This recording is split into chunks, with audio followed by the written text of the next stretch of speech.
papa Mugisha navuye mu rugo rw'abana we n'umugore we babana mu nzu n'umugabo. Yego. Ninjiye mu nzu babana nsohoka abana abantu. Yego. Vuga ngo nabanye navuye mu nzu yabo babana nk'umugore n'umugabo. Ngiye nasize babana. Yego. Aka kantu nkahishure neza. Yego. Numvishe bajya kuri YouTube ngo baranshinza ngo nasenye urugo rwabo ndarujyana. Ngiye nasohotse mu rugo rwa Solange na Fideli bariwe papa Mugisha babana nk'umugore n'umugabo mu nzu imwe. Yego. Namaranye nabi kimwe cyangwa bibiri. Muri icyo cyumweru ndongera ndigena mbasiga nk'umuryango nasanze. Banyakire ndabasiga ngira gute ndagenda.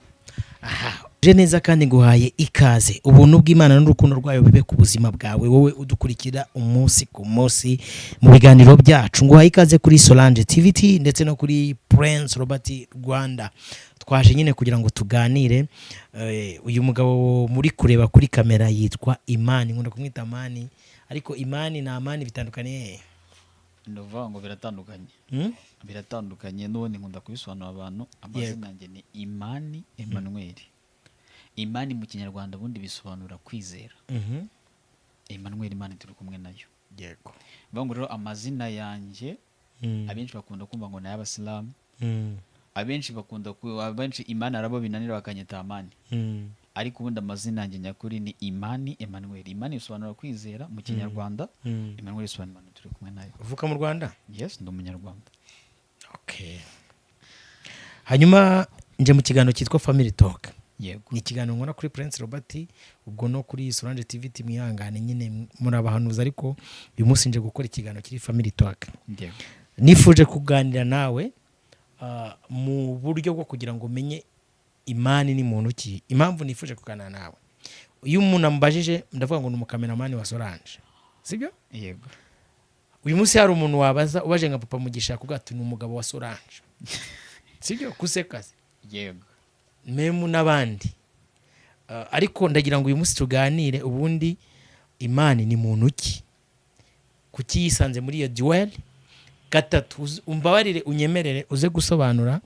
Nabonye ubwo biri bigize ubuhamya bwawe, kuko umuntu ni ubuzima bw'umuntu ni igitabo, nubwo dushobora kuvuga mu minota 30 ariko nirwo rugendo rwawe. Ngiye niboneye abagore babiri baza kuri kamera, umwe avuga ko wamuteye inda n'umwana, sibyo? Undi nawe arazavuga ati ngiye ariko umuhanuzi kazi yitwa Solange yantwariye iki umugabo wanjye yitwa Imani. Nifuje ko uyu munsi tuganira kugira ngo ibintu tubishyireho umucyo. Ntago njya nemera ko abantu bavuga ngo gusobanura ibintu byavuzwe ahantu ngo ari ukwisobanura, ngo wisobanura yisobanya. Abantu bakure babe burangunda abazungu. Umuzungu yego ye ni yego, nawe ye ni oya, sibyo? Ibindi bishamikaho by'icyaha, ariko abazungu bura nago bajya bakunda mbereka z'amanyanga. Usibye twebwe abanyarwanda bacaka akantu hari nabonye n'abapene bakizwa, ariko akantu k'amanyanga bakakagendana. Kwetse rimwe na rimwe abantu hejuru iriya, ariko nabo nsigaye mbona nabo barabaye uko. Ngo haye ikaze mu kiganiro cyanjye. Murakoze. Mbere na mbere y'amazina nyene Imani Emmanuel. Nkaba ndi umugabo w'abana babiri.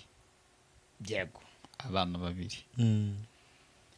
Urambajije ngo wabonye umugore wa mbere azakavuga n'uwa kabiri akavuga. Iki kintu mu buryo bumwe cyangwa ubundi ndaje nge sobanure neza. Ariko ndagira ngo mbwire umuntu nkuko warumbajije ikibazo. Iyo umuntu aje akavuga ngo runaka burya dukwiye kumenya ko hari inshingano uba wirengagije. Impamvu uvuze ngo kwisobanura no bibonamo ikibazo, kwisobanura ntabwo ari ikibazo. Impamvu ndi hano nuko nkwiye kuba mari. Impamvu nkwiye kuba ni iyihe? Nuko ikintu cyitwa umuryango abantu baraza bakagisenya. Kubera ko iyo ufashe umwanzuro ukaza ugafata umuryango w'umuntu ukawicaza hariya ukawubwira ngo akora ibi cyangwa se ukora ibi, uba usenya umuryango. Gute mu buye buryo uvuze ngo umuryango ni ukora ibi n'ukora ibi bigende gute? Rero uyu munsi wa none sibyo nje kuvuga, sicyo yarumbajije.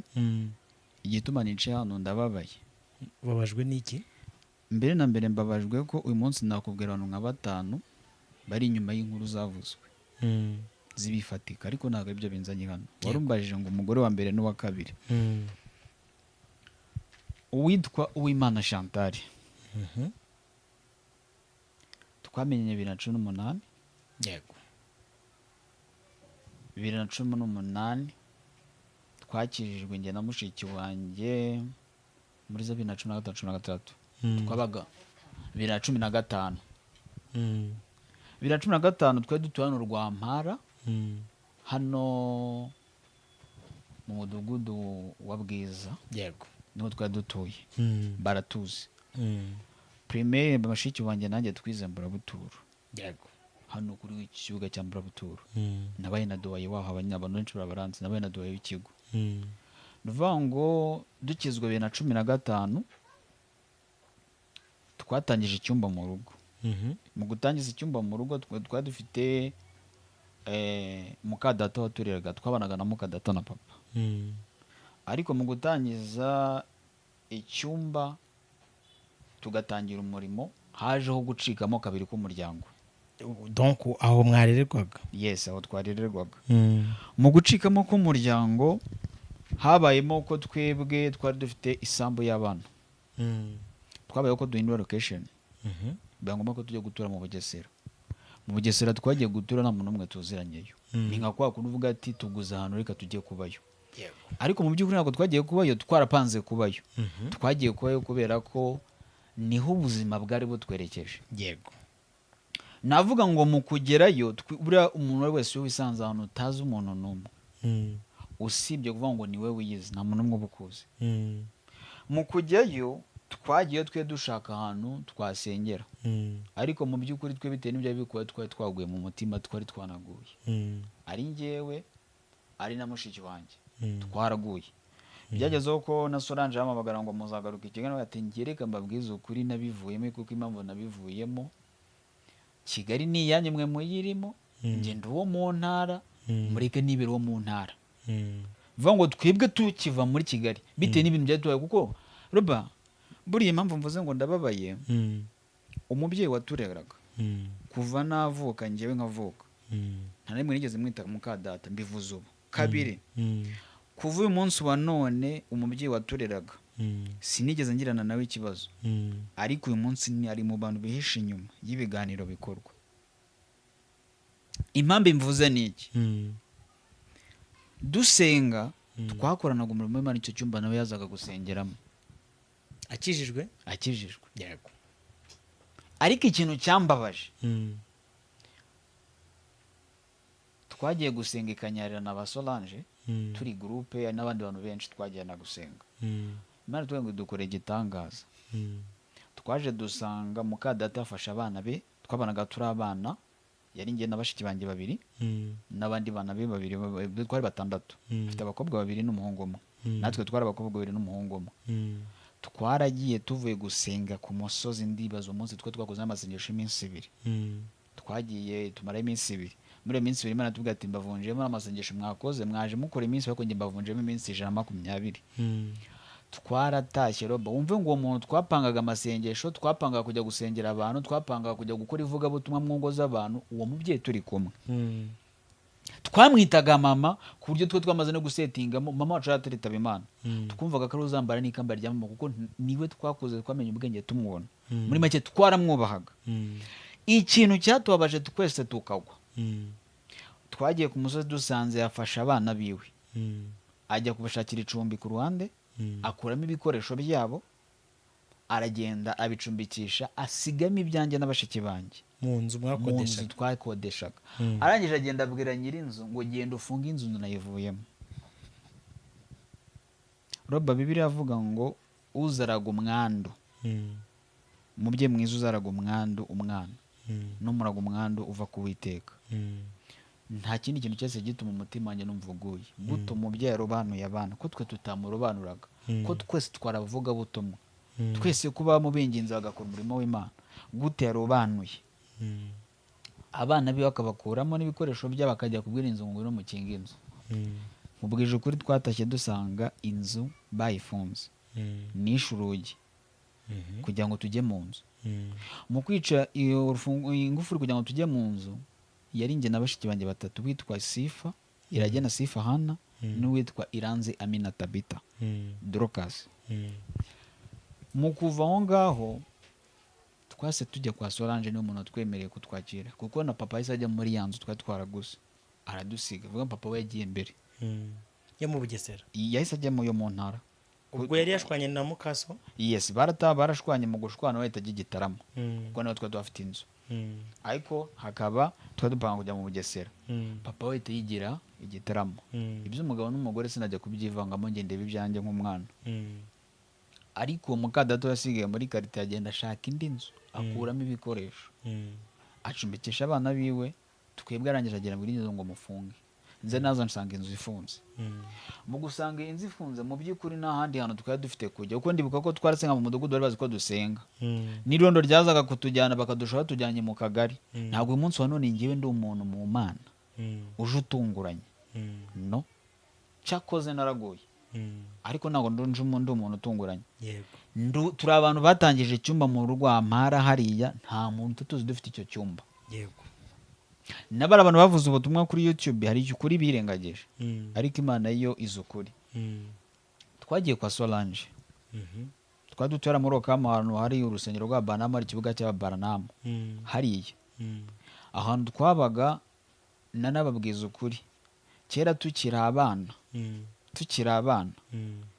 muri cya gihe cyari cyageze cy'ibisasu muri za 2 bateraga ibisasu izo karitsiye kwirirwaga batera ibisasu abantu batera ibisasu icyo gihe nibwo twari dutuye muri uwo mudugudu turi abantu baje muri karitsiye kera ntabwo ari abantu tuje muri no karitsiye vuba ino yina baratuzi nk'abana yego nuvuga ngo Solange niwe watwakiriye yari yarashatse yarabanaga na papa Mugisha yego akabana nk'umugore n'umugabo baba mu nzu mu by'ukuri ubwo urumva nawe mwarasenganaga icyo gihe nabo bamushyize cyane rwose yego cyane ko na papa Mugisha rimwe twigeze kumusengera irondo riraza papa ahagarara mu muryango aravuga ngo mureke abantu basenge uyu muntu napfa icyo gihe baramuteye ihembe abantu bazi ibitero by'ihembe urabizi byaraje ibintu birabifata biramuniga yego twe tujya mu kumusengera tugiye kumusengera irondo riraza ngo mureke tujyane umuntu kwa muganga adapfa papa arahagarara avuga ati ngiye mpagaze mu muryango afata intebe atera intebe aricara aravuga ngo mwarondo mwe turabubaha tumukora akazi keza ibyo mutubwira ni ukuri ariko mureke Imana yacu dukorera tubanze dusenge uyu muntu napfa mutujyane mudufunge yego ariko nadapfa muhereze Imana yacu iki icyubahiro twari kwa papa Mugisha twari tutaratandukana twari tukiba mu rugo nawe kiba mu rugo mu muryango wose ukimeze neza ariko nagira nkwereke ko papa Mugisha tugiwe ntabwo twagiye nk'abashyitsi ntabwo twagiye nk'abantu batunguranye nari mfite hanze yego hari impamvu nshaka gusobanura iki kintu mbana na Chantal nta mugore narinzi nta busambanye neza n'umukobwa nigeze ndyamana nawe yego habe n'umwe mu kubana kwacu ni birebire mwabanye musezeranye cyangwa mwarishingiye uwo mubyeyi waje mu muryango wanyu niwe wamubashingiye dusobanurire urakoze cyane mu by'ukuri ibi mvugana nabisubiramo uwo mumama yaratubonaga turi aho ngaho njye na bashiki banjye na papa akumva Imana amasezerano itubwira yego akabona iby'Imana ituvugaho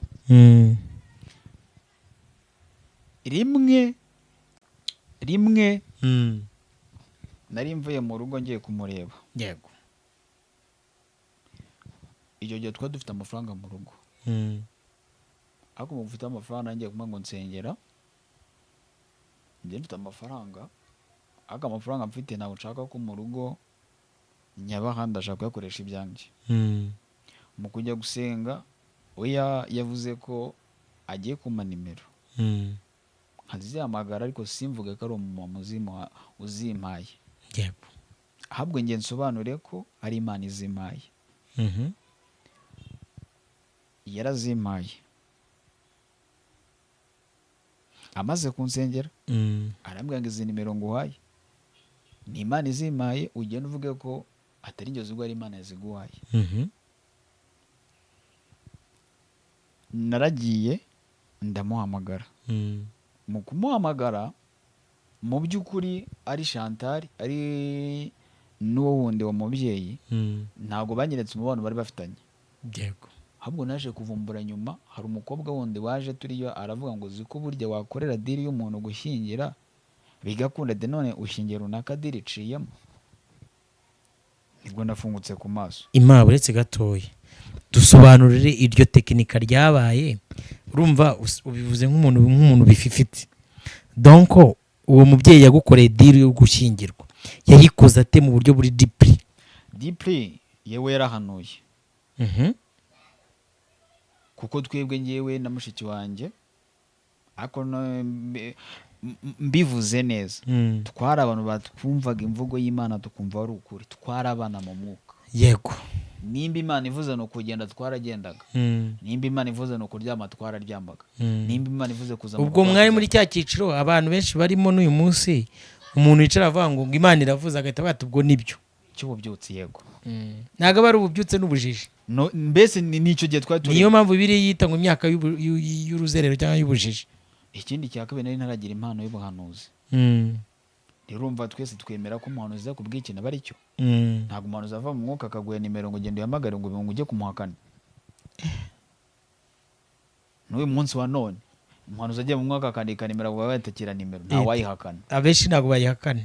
Wivuga ngo abenshi njye namukubita urushyi. Uyu munsi wa none umuhanuzi agiye mu mwuka akandika nimero yanjye ati genda uhamagare iyi nimero, ntabwo wabyanga. Mbwiye ko njye nabyanga ariko abatabyanga ni benshi. Njye nanjye nuko byagenze. Yavuye mu mwuka ama nimero ndayandika. Imana imayizi nimero. Arambwira ngo simvuge ko ari uzime, mvuge ko ari Imana izimaye. Deja bisobanura neza batagira ngo ntabwo nabanje kuganira nawe. Yagiye mu mwuka arahanura, amaze guhanura amanimero, amaze kuma nimero arambwira ngo ni Imana iziguhaye, ntuvuge ko ari njye, sinjye uziguhaye, ni Imana iziguhaye. Okay, we yaradekaraye. Yego, batazi kubaza ngo nimero wazikuye bati ni umama wazimaye. Yego, ugiye ko ari Imana yagize gute yaziguhaye. Komeza. Naramuhamagaye njya no kumusura iwabo. Mu by'ukuri njya kumusura iwabo nese yaziguhaye akubwira ko Imana yaziguhaye ngo muzabane. Yambwiraga ko ari we Imana yampaye nta wundi nzabona. Yego, kubana n'umufasha Imana impaye. Yego, naramuhamagaye mu by'ukuri icyo gihe twese tuzana i Kigali. Byahise bicamo tuzana i Kigali. Ariko twahuye nko mu kwa gatanu cyangwa mu kwa gatandatu, mu kwa karindwi tuba dukoze iki umurenge.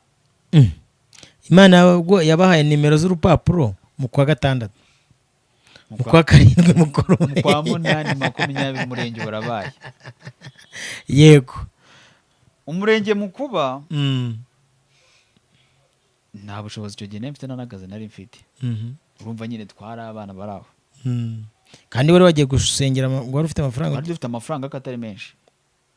Yari ay'umuryango se cyangwa yari aya? Yari ayanjye, ariko ntabwo ari menshi.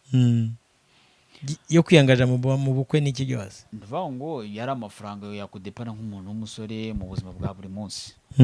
Kuko icyo gihe hari ibice nabashaga kwikorera. Icyo gihe nari mfite telefone ihenze. Icyo gihe nifite telefone ya Samsung LG zari zihenze, arizo zidere telefone zigezwe zifite ikirahure gihangamye. iPhone yari ataraza. Icyo gihe urumva nari mfite ubushobozi. Rero mugura twawe mu kwa gatanu, mu kwa munani ubukwe burabaye. Nta n'amezi 3 twakundanye. Nk'umwana uvuye i Kigali. Ariko mu gukundana kwacu intego nyamukuru yari iyihe? Twahuye n'umukobwa ambwira ngo ngiye nari mbizi Imana rero akumbwiye ati nanjye nta kindi sindi bukugore turakora ubukwe. Nje numva gukorwa n'agase ko nta bushobozi mfite ko nta mafaranga ubukwe ngo we nuhangayike kuko ari Imana bivuze zadushyigikira. Yego, mu by'ukuri narambwiye se wareka tugakora Kigali ariko n'ubundi twimukiye Kigali. Amwatireka dukorere iririma aho mvuka.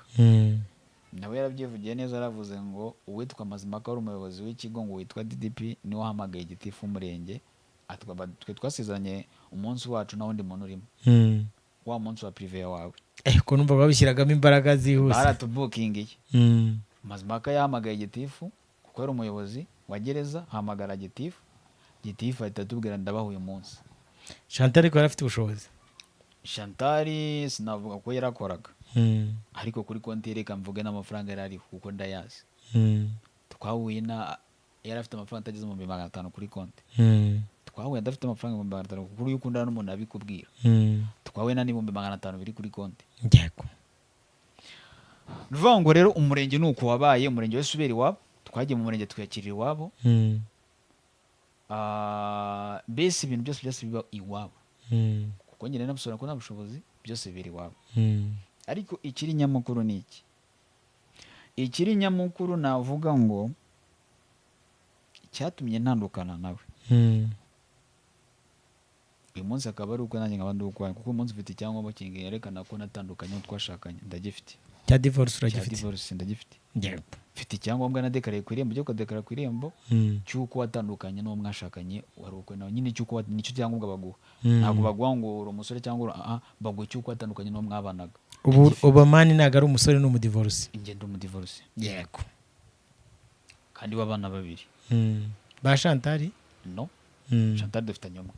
Nivuga ngo rero icyatumye ntandukana na Chantal mu by'ukuri nicyo najyanye mu rukiko. Njye ndavuga icyo najyanye mu rukiko, simvuga icyo njya guhimba. Yego.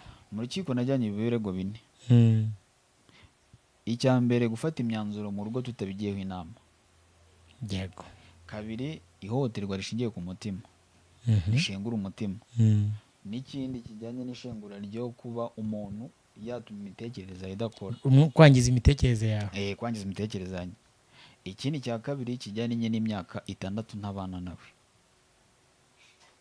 Yaragutaye cyangwa waramutaye?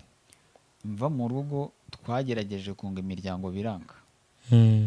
Imiryango irateranye, kuko byagezeho kugeraho umugore amwe ngo nimve mu kazi wa ntunge.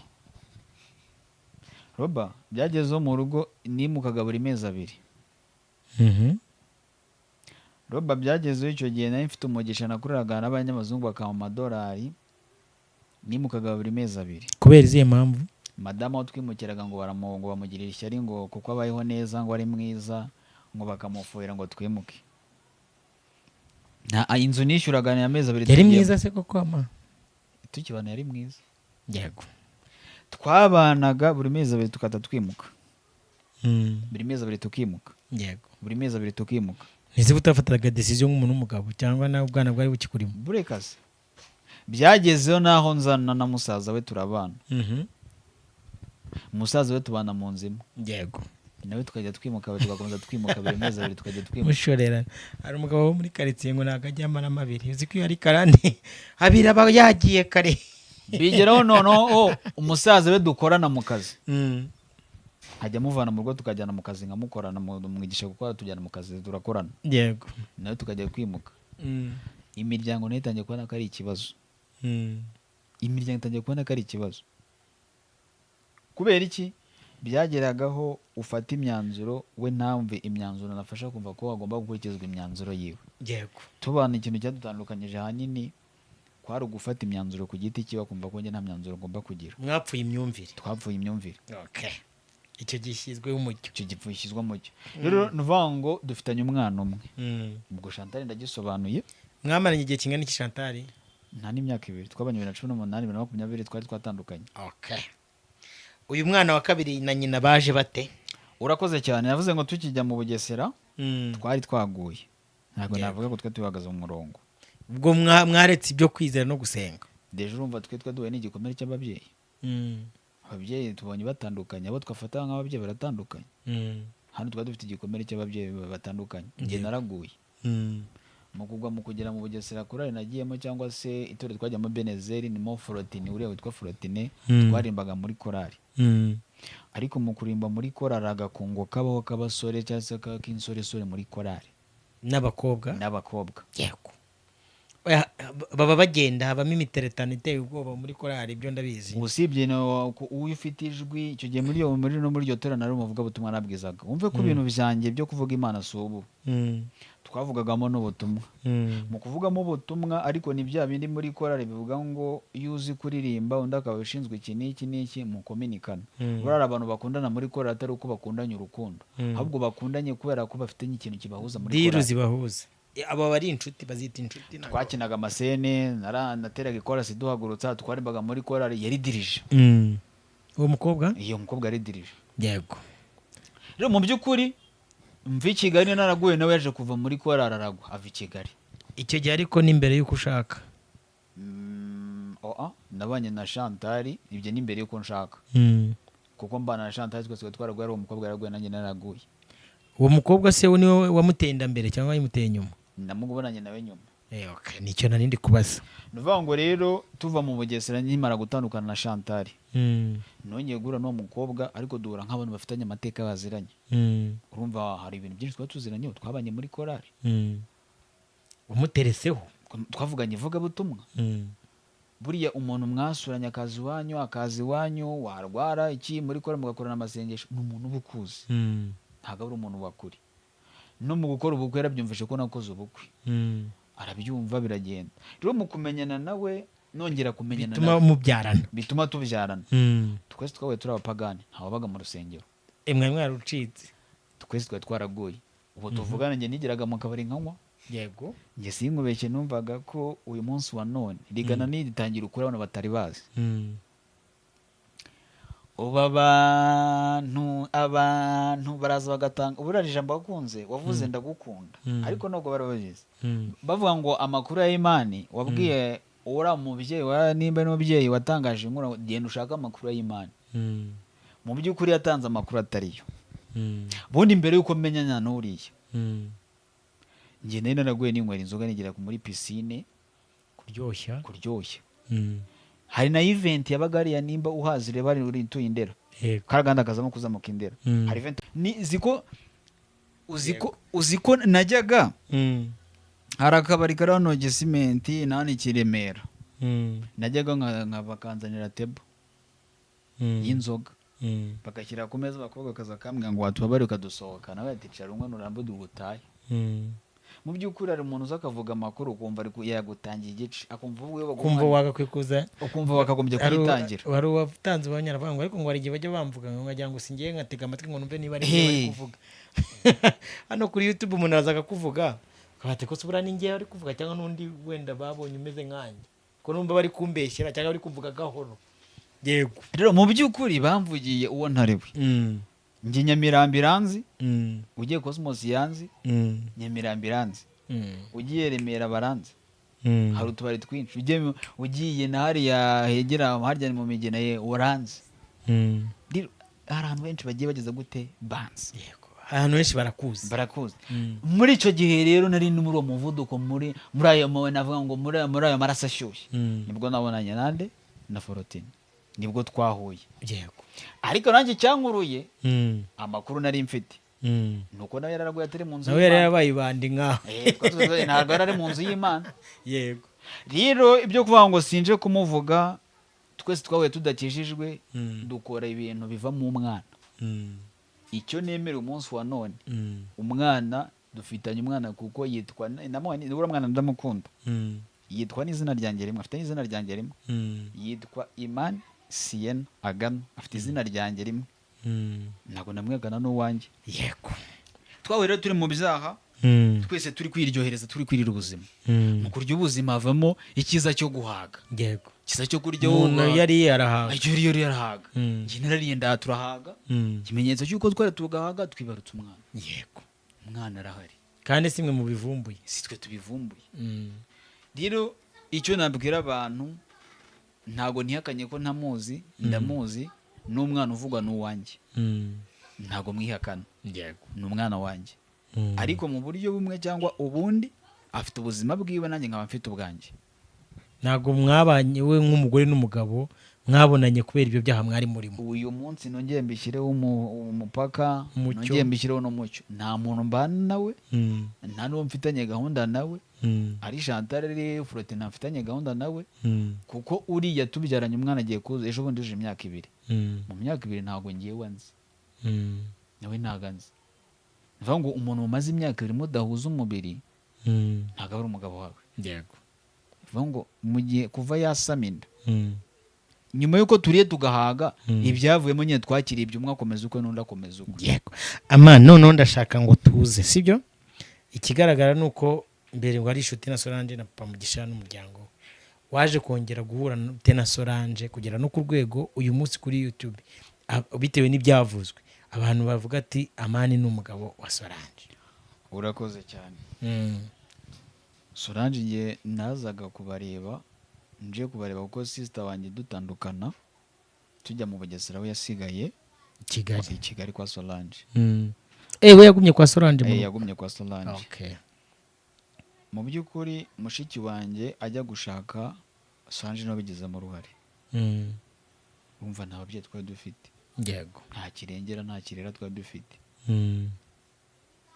Mushiki wanjye ajya gushaka avuye kwa Solange. Mu kuva kwa Solange donc ba Solange nibo bamushingiye. Solange niwe wamushingiye, yego, n'umugabo we.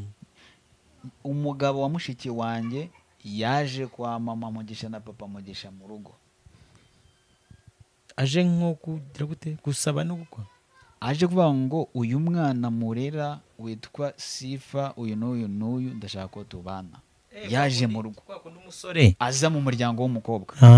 Okay, nabyumvishije. Ni ukuvuga ngo umugabo wa mushiki wanjye yaje mu muryango wa Solange na papa Mugisha, baza mu muryango wabo. Yego. Rero mu by'ukuri kuba uyu munsi ndi kumwe na Solange cyangwa se nkorana na Solange si vision none, ahubwo ni ukuvuga ngo nyuma y'ubuzima bwo gusenga twari umuryango. Yego. Urumva ko mushiki wanjye ajya kubana n'umugabo yavuye kwa Solange bamusingiye, nibo baje kumurambagiriza. papa Mugisha na Solange nibo bamutanze. Yego. Donc kandi ntabwo bamutanze mu bwiru, nta nubwo bamutanze mu ibanga.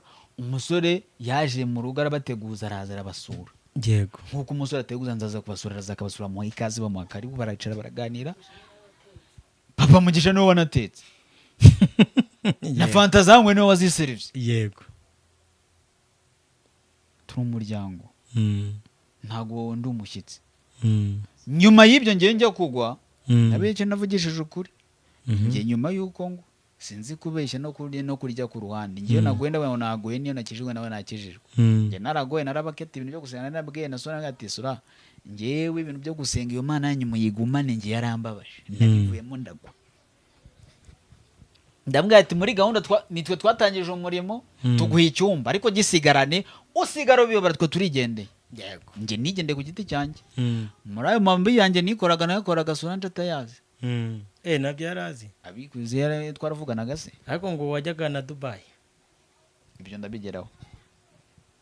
Nikoreraga amabi yanjye, turacyo koze namuhamagara kuri telefone, mail umeze ute, amakuru muraha abana meze gute, twisawa.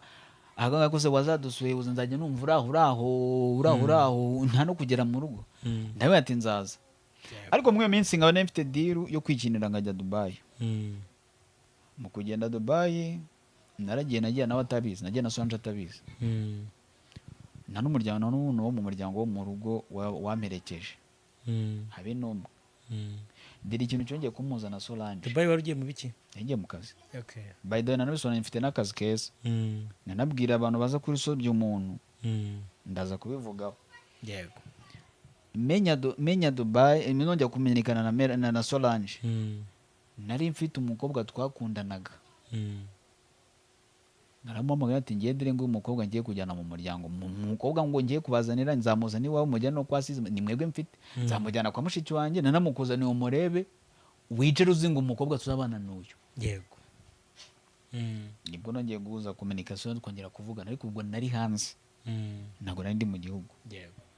Uyu munsi wo mukobwa macyara musheri? Oya twaje gutandukana. Yego. Muri uko kongera gukominikana kuvugana nibwo hajemo gukizwa.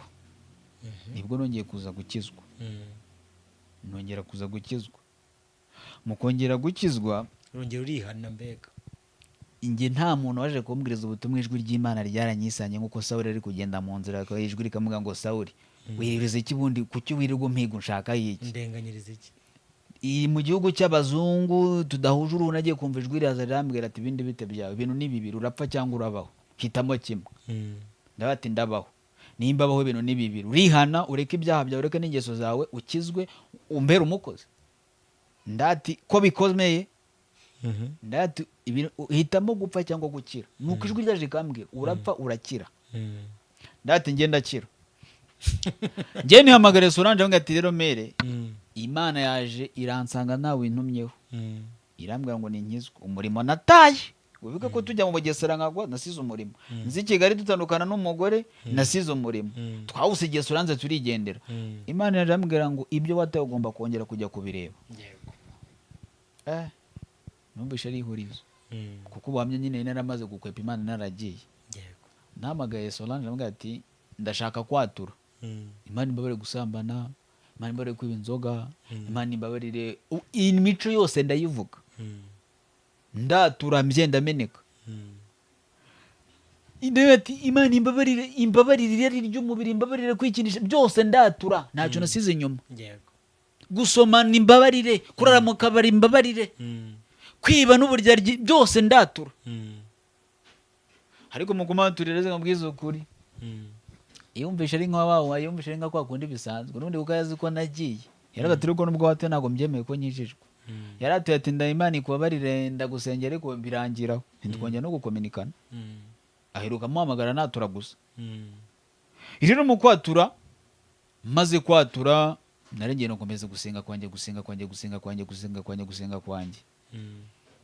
Ndabona message we nkayimubwira, nawe yabona ibwe akayimbwira. Ni uwo mubano twari dufitanye nk'umubyeyi n'umwana, nta bindi byadanje. Mu kazi habaye ngombwa ko tuza, urabizanze bakora amezi 8 bagafata amezi n'ikiruhuko. Icyo gihe mama wanjye yari arwaye ameze nabi, byabaye byo ngombwa ko mu kazi bambwira ati tugiye kujya mu Rwanda. Bavuze mu Rwanda, na mama yari arwaye ameze nabi, ibitaro byose byamunaniwe, mbona ari urupfu. Mbanje mu Rwanda. Mu kuza mu Rwanda naje ndukiye muri aparitoma Kibagabaga, umusore inshuti yanjye afite aparitoma iyara Kibagabaga. Ndibuka icyo gihe baraje bamana icyumba cyo hejuru muri etage cyiza gifite igitanda cyiza. Mba muri aparitoma. Ariko kuba muri aparitoma kuko naje nkijijwe. Muri ba bantu twese mva muri Kigali, navuye muri Kigali bazi ko ndi Munyakirori. Nta wari uzi ko nyijijwe. Ndajya mu bwizo ukuri nkizwa. Abantu ba mbere nabanje kubwiriza ubutumwa, nabo twasambanye, nabo twasangiye inzoga, nabo twakoranye amabara. Impamvu abo twasambanye nabo twakoranye amabara bataje kuri kamera nibo nabanje kubwiriza. Abo twasambanye narihanye ndavuga ngo nyene nako nzagaruka. Na nyuma ubwo njya kubarondora ubusambanyi bagikora, ngati nyuma yanjye wabonanye n'uyu njya kubatuza. Nabanje Imana impamagara, nabanje kujya kubwiriza abo nakoranye nabi byaha. Impamvu batabanye kuri kamera kuko bo baranze. Kuko nyine nyuma yuko dukoranye ibyaha nkagenda ndi umunyabyaha, mu gufatirwayo nafatiwe ari bo nza kubwiriza ko nibo bantu narinze. Aho twakoranaga ibyaha n'umuryango nari mfite n'iyo societe nari mfite, niyo nabanje kubwiriza. Ndabwira ati mwana ngiye narakijijwe. Niyo munsi wa none abakobwa nabwiye ko nakijijwe ntago barabyemera. Hari nabemeye kuza gukizwa ngo barebe ko ari byo. Hari nabaza mu rusengero kugira ngo barebe ko nakijijwe. Bwagase ko dukumbe kwigira mu marange, ko twajyaga mu marange tukarya tukamera neza, waje tukisohokera. Harambwira ati waje tukisura ndi kwisura, waje tukigira ni muri aho hoteli tukajya kwisura tukajya kwira ubuzima. We narakijijwe. Rero mu kuza mu Rwanda, naje mu Rwanda nta muntu muzi ko nkijijwe. Harimo abonye izi zaga zose zabaye. Papa Mugisha meruka naraguye, Solange meruka naraguye, Chantal meruka naraguye, Fortuna meruka naraguye. Bose nta numuzano nihani kuko nihanye ntari muri iki gihugu. Natuye agakiza nari muri iki gihugu. Cyakoze na nkuko umuntu uri muri Canada, Amerika amaga Solange akaza nanjye namamagara ndatura. Bo barambwira ati rero ngwino tugufashe gushaka inzu. Wumva ngwino tugufashe gushaka inzu. Nuko banyakiriye mu muryango. Mu kunyakira nk'umuryango nta n'ukwezi namaze kwa Solange. Ni cya cyumweru kimwe cya 2 nta gihe namaze kwa Solange. Nta kwezi. Icyo gihe Papa Mugisha bana kuko reka mbishyire umucyo, nageze mu Rwanda ku itariki ya mbere z'ukwa 8 2025. Yego mu kwa 9 nari mfite aho kumva ntabwo natindanye nabo. Na Papa Mugisha barabanaga. Nje naje babana nk'umugore n'umugabo. Kandi natandukanye babana, navuye mu rugo rwabo babana nk'umugore n'umugabo. Iki kintu bacyumve. Papa Mugisha navuye mu rugo rwabo babana we n'umugore we, babana mu nzu n'umugabo. Ninjiye mu nzu babana, nsohoka abana abantu. Vuga ngo nabanye navuye mu nzu yabo babana nk'umugore n'umugabo, ngiye nasize babana. Aka kantu nkahishure neza. Numvishe bajya kuri YouTube ngo baranshinza ngo nasenye urugo rwabo ndarujyana. Ngiye nasohotse mu rugo rwa Solange na Fideli, bari we Papa Mugisha, babana nk'umugore n'umugabo mu nzu imwe. Namaranye nabi kimwe cyangwa 2. Muri icyo cyumweru ndongera ndigena mbasiga nk'umuryango nasanze. Banyakire ndabasigangira gute ndagenda. Aho turi kubyumvikana. Uyu munsi ubu bahe? Uyu munsi wa none mba rikana navuga muri location abashaka azagenda bavuga mba mu mudugudu wa Kabeza mu kagari ka Masoro umurenge wa Ndera yego mbana na sister wanje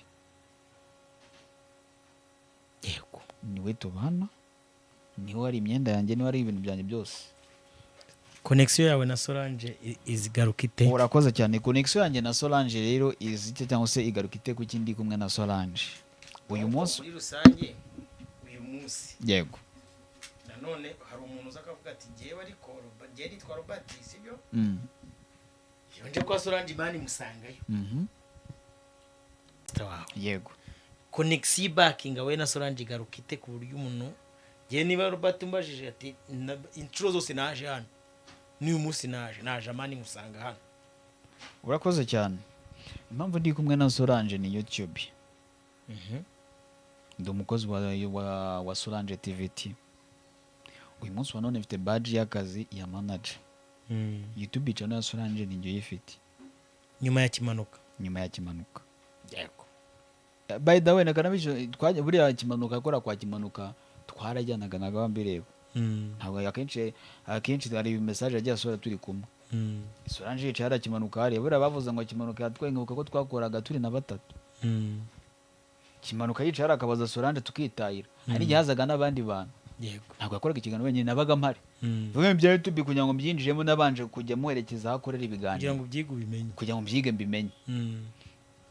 Vangure impamvu ndi hano uyu munsi wa none cyangwa se impamvu nkorana na Solange ni ukubera YouTube ni umukozi wa Solange TVT. Ndi umukozi wayo. Ndi nka manager. Uyu munsi wa none mu gihe hari gutegurwa hari gutraining urabizi buri kigo cyose iyo gifite ibikorwa remezo bazana abakozi babo bakagira igihe cyo kubigisha n'igihe cyo kubemera gutangira akazi.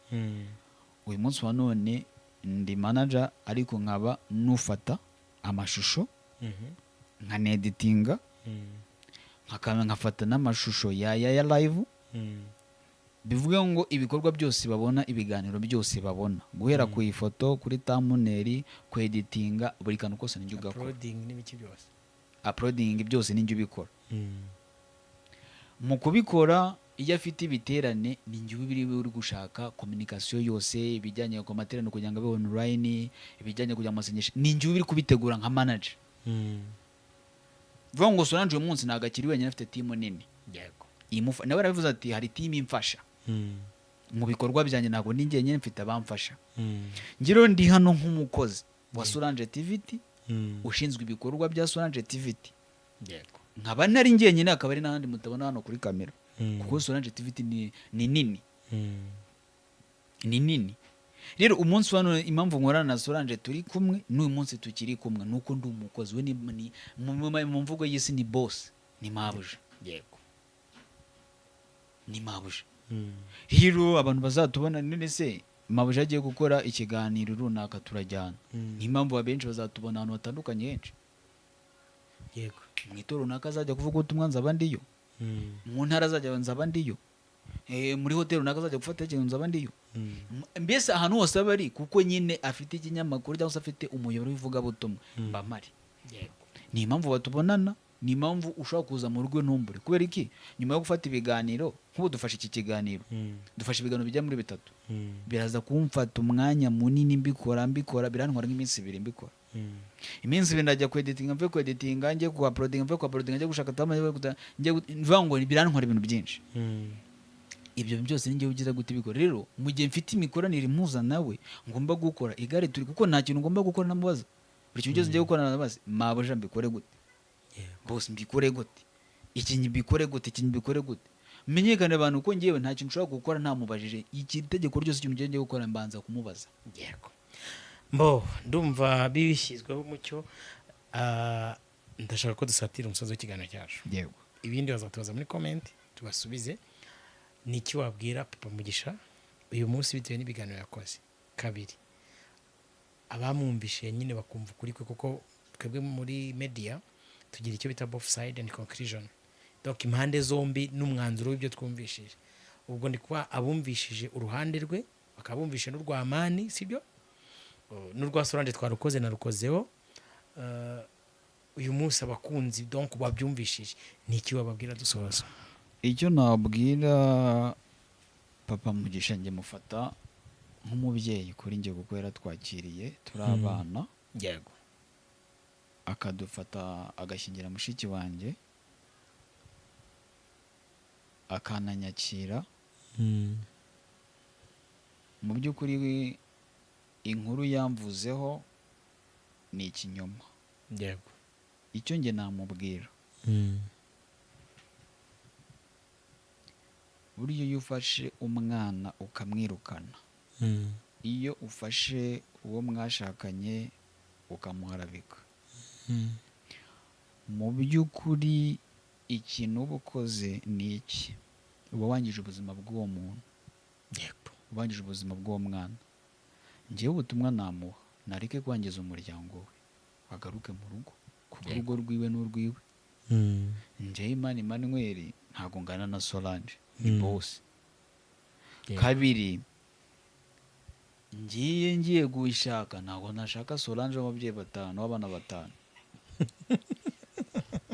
Ahubwo mfite babiri, yego, mufitiyeho batanu, ubwo barindwi. muri barindwi nta mwana dufitanye, biransaba ko nidushakana tuzibaruka. Izo mbaraga njye ndazifite. ubwo mwaba mujya mwari batatu byaba ari 10. Ngaho ibaze. Ako mwana abantu. Buriya hari ikintu baba badashyiramo logique ngo babanze barebe. Ikindi cya kabiri, ubwanjye kuri njye kuri Solange yashingiye mushiki wanjye. Imiryango izi ko turi umuryango. Nirese nabwo nitubana baravuga noneho umuryango wa mwana na nyina babanye.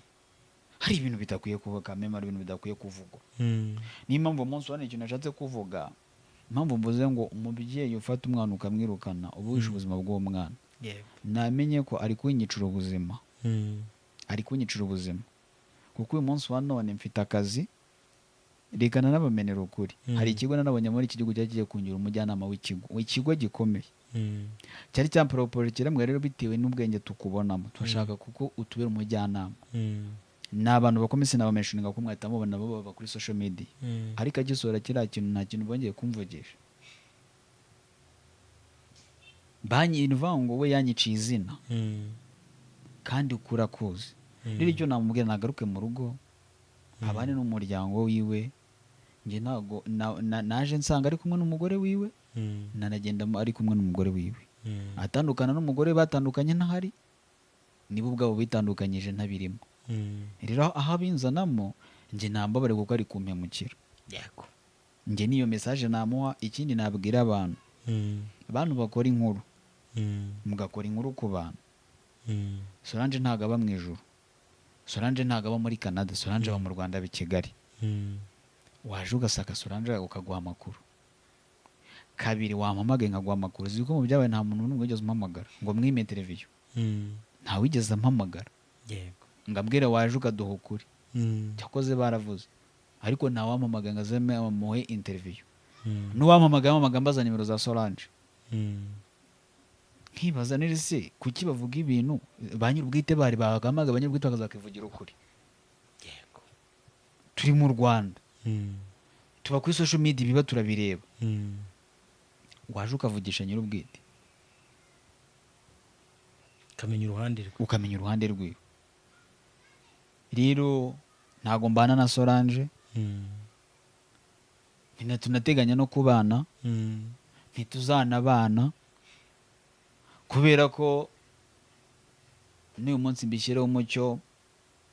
Nta wundi nita mama, nta n'undi mfite nk'uwo nazita mama. Ninakora ubukwe igihe nzumva icyo gihe ari ngombwa, usibye ko nta bindimo. Nifite ibikomere byanjye, kuko nyuma y'ibyo naciyemo hari ibikomere mfite. Narababaye njye mfite ibikomere, kandi nakomerekejwe nabo twabyaranye. Bivuga ngo rero nyuma y'ibi nta n'umuntu wundi wakwambara ikamba ry'umubyeyi, kuko nyuma y'uko umuntu agutaye undi akagutora, mu Kinyarwanda baravuga ngo umubyeyi si ukubyara umubyeyi, ubwo aba umubyeyi kuko yakureze. Ntabwo umuntu yaba arandeze ngo njye guhikamba ngo nuko guha credit card y'umuntu ngo uri umufamiliye, guha credit card ngo uri mama wacu ntarakubonye.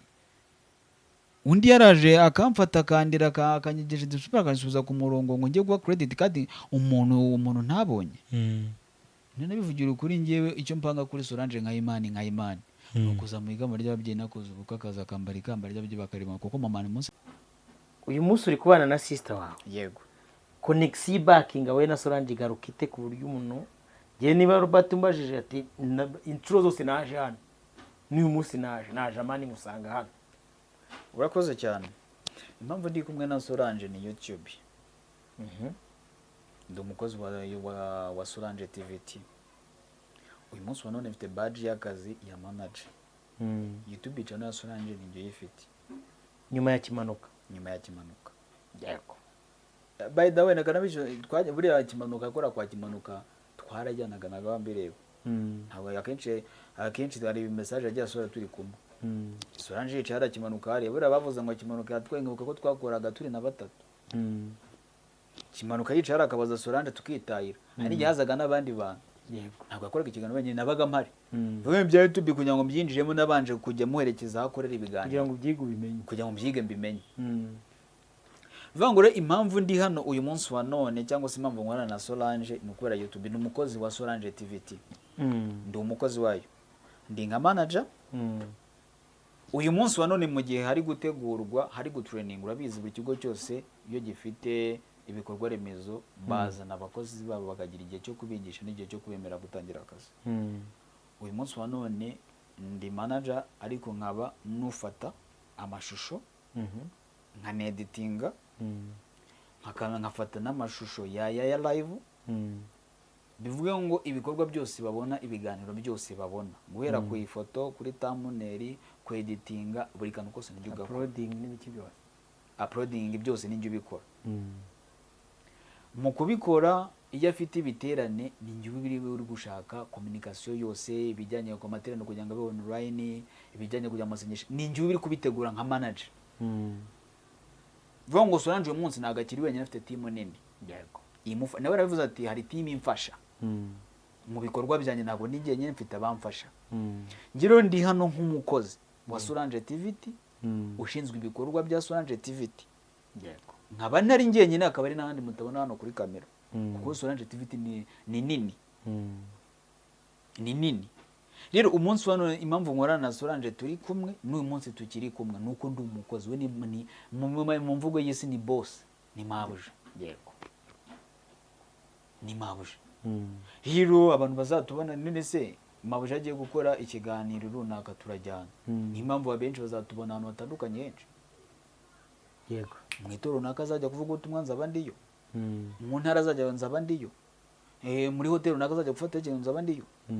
Mbese ahantu hose bari kuko nyine afite ikinyamakuru cyangwa se afite umuyoboro w'ivuga butumwa mbamari.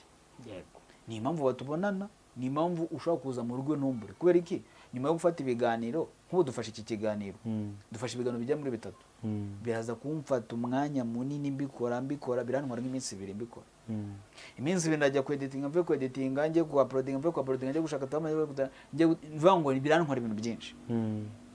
Ibyo byose njye ugira gute bikora. Rero mu gihe mfite imikoranire impuza nawe ngomba gukora igare turi kuko nta kintu ngomba gukora namubaza. Buri kintu cyose ngiye gukora nabaza mabuja mbikore gute. Boss mbikore gute. Iki mbikore gute, iki mbikore gute. Menyekana abantu ko ngiyewe nta kintu ushobora gukora ntamubajije. Iki tegeko ryose ikintu ngiye gukora mbanza kumubaza. Yego. Mbo ndumva bibishyizweho umucyo ndashaka ko dusatira umusozo w'ikiganiro cyacu. Yego. Ibindi bazatubaza muri comment tubasubize. Ni iki wabwira Papa Mugisha uyu munsi bitewe n'ibiganiro yakoze? Kabiri, abamwumvishe nyine bakumva ukuri kwe kuko twebwe muri media tugira icyo bita both side and conclusion. Donc impande zombi n'umwanzuro w'ibyo twumvishije. Ubwo ni kwa abumvishije uruhande rwe bakabumvisha n'urwa Amani, sibyo? N'urwa Solange twarukoze narukozeho. Uyu munsi abakunzi donc babyumvishije ni iki bababwira dusoza? Icyo nabwira Papa Mugisha njye mufata nk'umubyeyi kuri njye kuko yaratwakiriye turi abana. Yego. Akadufata agashyingira mushiki wanjye akananyakira. Mu by'ukuri inkuru yamvuzeho ni ikinyoma. Yego. Icyo njye namubwira buryo iyo ufashe umwana ukamwirukana, iyo ufashe uwo mwashakanye ukamuharabika, mu by'ukuri ikintu uba ukoze ni iki? Uba wangije ubuzima bw'uwo muntu, wangije ubuzima bw'uwo mwana. Njyewe ubutumwa namuha, nareke kwangiza umuryango we, agaruke mu rugo, kuko urugo rwiwe n'urwiwe. Njyewe Imana Emmanuel ntabwo ngana na Solange, ni boss. Kabiri, ngiye gushaka, ntabwo nashaka Solange w'ababyeyi batanu, w'abana batanu. Ahubwo mfite babiri. Yego. Ubwo batanu. Barindwi. Muri barindwi nta mwana dufitanye, biransaba ko nidushakana tuzibaruka. Izo mbaraga njye ndazifite.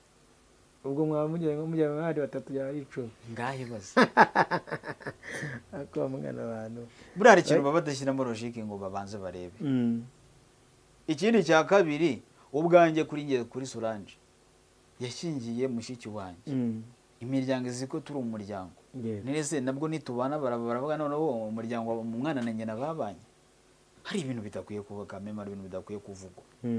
Niyo mpamvu umunsi wane ikintu nashatse kuvuga, impamvu mvuze ngo umubyeyi ufata umwana ukamwirukana uba wishe ubuzima bw'uwo mwana. Namenye ko ari kunyicira ubuzima. Ari kunyicira ubuzima.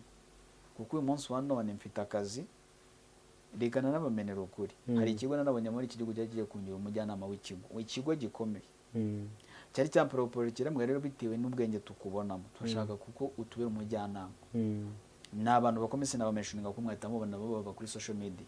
Ariko agisora kiriya kintu nta kintu bongeye kumvugisha. Banyi inuva ngo we yanyiciye izina. Kandi ukura kuzi. Rero icyo namubwira nagaruke mu rugo, abane n'umuryango wiwe. Nge ntago naje nsanga ari kumwe n'umugore wiwe, nanagenda ari kumwe n'umugore wiwe. Atandukana n'umugore batandukanye ntahari, nibo ubwabo bitandukanyije ntabirimo. Rero aho binzanamo nge nambabare kuko ari kumpemukira. Yego. Nge niyo message namuha. Ikindi nabwira abantu, abantu bakora inkuru, mugakora inkuru ku bantu. Solange ntago aba mu ijuru, Solange ntago aba muri Canada, Solange aba mu Rwanda, Kigali. Waje ugasaka Solange ukaguha amakuru. Kabiri, wampamagaye nkaguha amakuru. Ziko mu byawe nta muntu n'umwe wigeze umpamagara ngo mwime interview. Nta wigeze ampamagara. Yego. Ngabwira waje ukaduha ukuri. Cyakoze baravuze.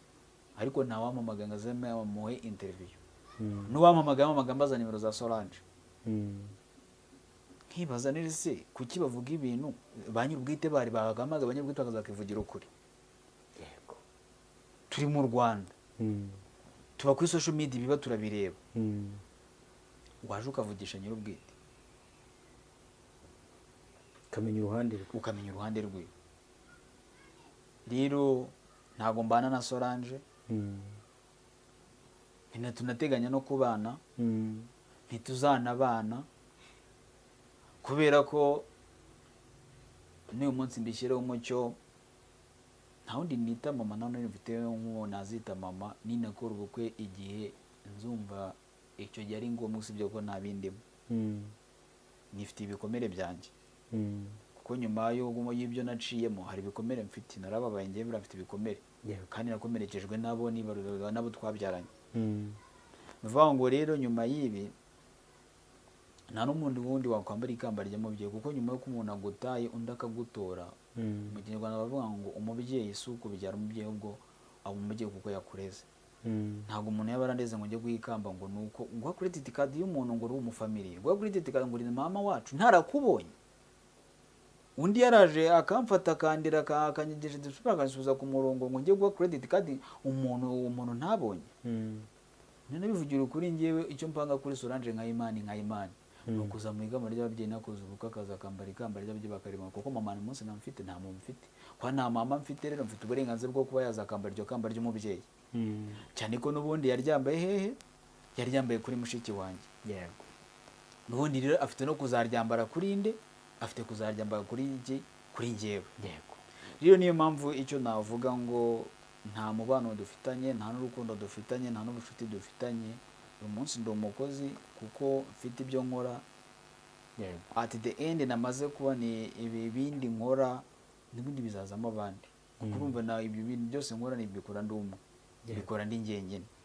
Ariko the day abandi bamaze kumva system yuko uriya buri kintu cyose gifite umurongo cyubakiraho gifite itangira kigafata n'iherezo kandi nta rusengero rutagira imyemerere na Solange TV igira amategeko ayigenga impamvu umunsi nabwira abantu Solange TV igira uko yubatse igera iva naho ijya umuntu uri kuza gusenya ibikorwa by'abandi uri gukora ibigize icyaha kubera ko buri kintu cyose kigira icyuko cyubatse urusengero utubahiriza amategeko yarwo urasohoka ukigendera wayubahiriza mukabana mu mahoro iyo bo utubahirije amategeko baragutenga rero bamenye ko abantu ibyo bakora byose buri kintu cyose gifite uko gikora n'ikintu cyose gifite uko kigenda rero icyo nababwira nabamenyekanisha ntabwo nteganya kwa Solange si umugore wanjye nubwo dukundana nta nubwo buriya akantu gatangaje buriya ndi mu bantu muri groupe yacu tugira yitwa afite intumbero dusengera kuri WhatsApp ndabayobora dukora umurimo w'Imana cyari kuvuga ivugabutumwa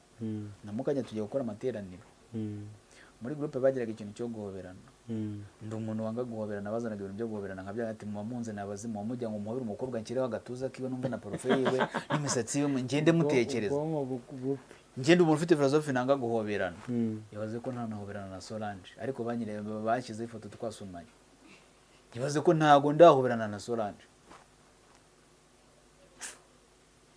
sindahoberana na Solange ariko bazi bashyize ifoto turi gusomana ibaze umuntu utaranahobera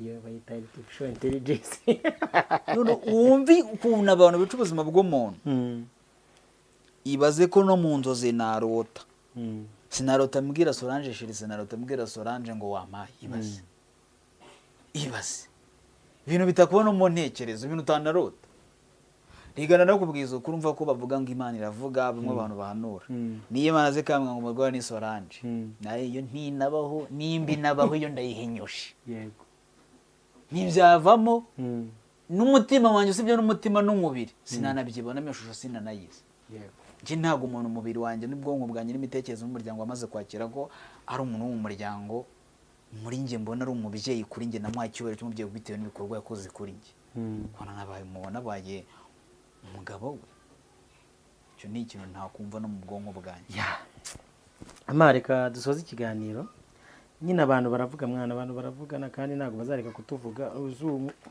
ibinini aba ari binini cyane buri muntu wese avuga ibye natwe hari abo tuvuga buri muntu wese abavuga ibye niko duteye nyine Imana yaduhaye umuntu wo kuvuga uruboti ifite abo mvuga nanjye hari abamvuga hari ibyo tumenya hari ibyo tutamenya nta muntu batavuga uri kuvuga abandi ujye utangira kwatuza akanwa kawe uri kuvuga abandi ujye umenya ko nawe bakuriho n'ibyo nta bindi nuko isi yubakitse reka ngushimire ku mwanya duhaye nawe urakoze kandi ku buhamya duhaye komeza ukora akazi ubuntu bw'Imana bubarinde mwe mujye mwirinda ibyaha niyo nama nanga mu Rwanda intambara nziza yo kwizera kandi Imana izabaneshereza bakubwira ngo shalom shalom shalom asante